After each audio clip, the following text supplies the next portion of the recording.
Um, anyway, so and that first test is done.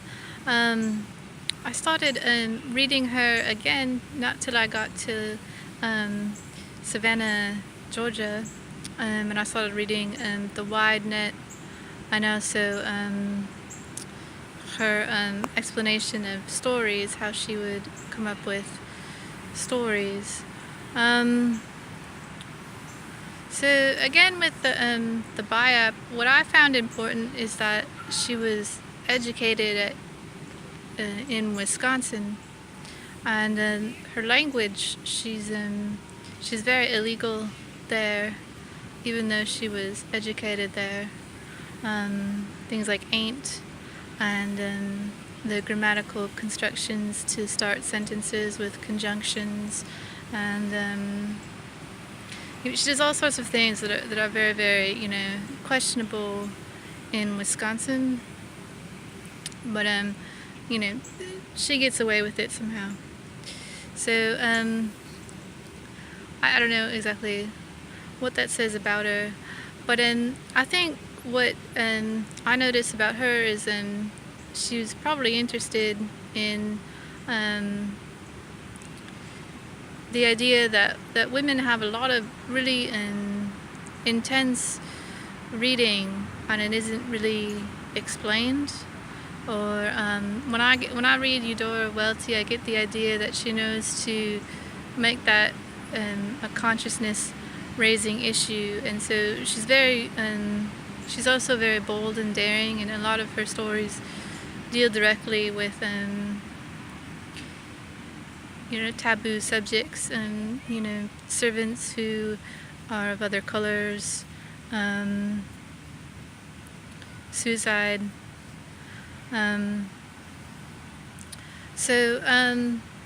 Again, like similar to Virginia Woolf, you get a psychic quality to her. I don't know all what was going on in the time, but you can notice that she maybe followed, abstract expressionism, and wanting to, find in dialectics the capacities of a, primordial Native Americanism. And so when I read her, I definitely get, similar experiences to looking at abstract expressionism. It's that dire desire to transform a Freudianism like sickness into a cognitive relaxation tool.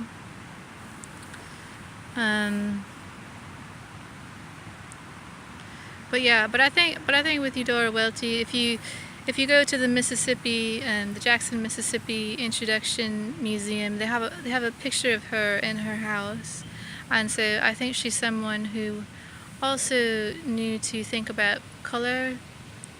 And so when I think about Eudora Welty, I think about like blue orchids and